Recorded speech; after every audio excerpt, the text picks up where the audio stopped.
Hey Marvel Universe action figure collectors, this is Archangel 61911 coming at you with a review, and this time I have Colossus. Colossus is actually number one on my wish list for Marvel Universe figures. I'm a big X-Men fan. They're my favorite superheroes in the Marvel Universe, and I've been really trying to get all of them, and Colossus is number one, and I actually found him at a supermarket. I found him at Rayleigh's. For those of you familiar with Rayleigh's, it's just your run-of-the-mill supermarket.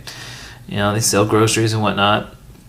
They had a toy section, so I was like, okay. And I never stepped foot in this Rayleigh's. We just went there because my wife wanted her birthday cake. So, I went over to. They had a toy section. I was like, oh, okay. So they probably just had some, little dinky toys, but they actually had Marvel Universe figures. I was very shocked, and had a bunch of Iceman and a couple Magnetos and one Colossus, which I was just amazed. I was super excited. I was like, wow, I couldn't believe I found him there. I really thought I was going to have to buy him online for like $20 to $25, which is usually what it goes for.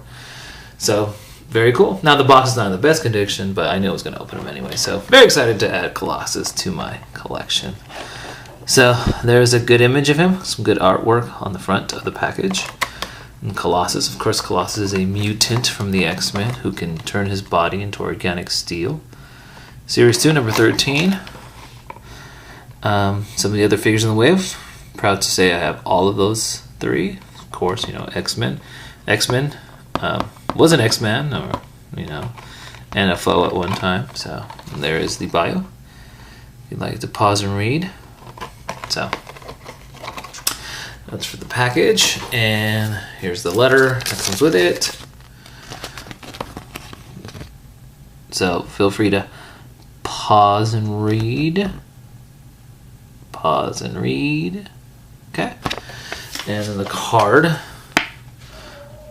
which is some great artwork, of course.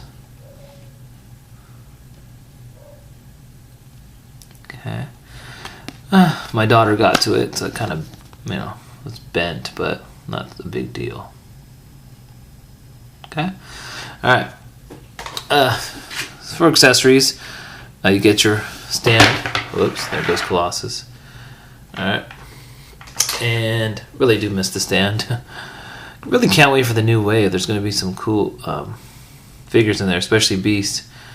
Alright. So there you go. This guy is pretty cool. He is definitely worth the wait. Let's get a close look at his head sculpt. So very nice. He's, of course, in his metal state. He's got a very angry face. Okay, I really like the shading on here. The metallic gray. It's more of a gray than a silver color on the face. Okay, good head sculpt. Got your classic crew cut of Colossus. It's a very nice head sculpt. Very, very nice. Really like the body. It reminds me of Thor's chainmail. You got the stripes to show that it's steel plating. Okay, that looks really good. And then it's kind of almost a kind of a weathered look to it, so it looks pretty good.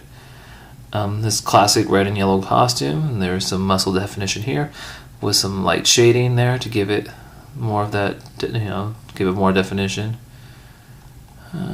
Paint mark scuff, probably just my figure though.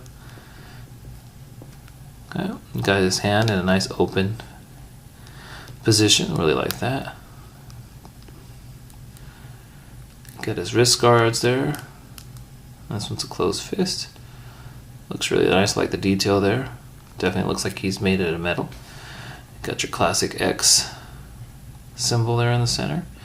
The red trunks. On the legs, you see more of those, those steel plates type detail, and then you see some definition of the muscles, which is really nice. And then you got your red boots. So, really, really nice. Okay, great figure. As for articulation, you got your ball jointed head. It actually seems to be hinged. So, ball hinged. And then you got your ball hinged shoulders, but limited mobility due to the pads right here. It's kind of a soft plastic, so you can still move it. You got your swivel biceps. You got your hinged elbows. swivel wrists, okay, ball jointed torso, ball jointed hips, swivel upper leg, okay, double hinged knees, and you got your ball hinged ankles. Okay, so some pretty good articulation on this guy. Very, very cool. In regards to height, let's see, what can I compare him to? Let's compare him to Spider-Man. He is a little bit taller, so actually good, maybe half an inch taller. So definitely some, to scale. And let's see, compared to a bigger figure like the classic Juggernaut Colossus, he's a little bit shorter, just like he should be, so that's pretty cool. So you can definitely get these guys brawling with each other, so very, very cool. There's supposed to be a comic pack that's supposed to be released with these two guys. I know that the Juggernaut doesn't have the helmet in that version, and I think that it's a different kind of Colossus, so looking forward to seeing that. Been seeing it pop on eBay for ridiculous prices, like $200-$300. But anyways, there you go, you guys. Awesome figure, highly recommended. I was lucky to find them in the stores, which is very cool. So hopefully you guys will too. And if not, then try to get them for a good price on eBay. Great figure, especially if you're an X-Men fan. You got to get Colossus. All right. So until my next review, see you guys next time.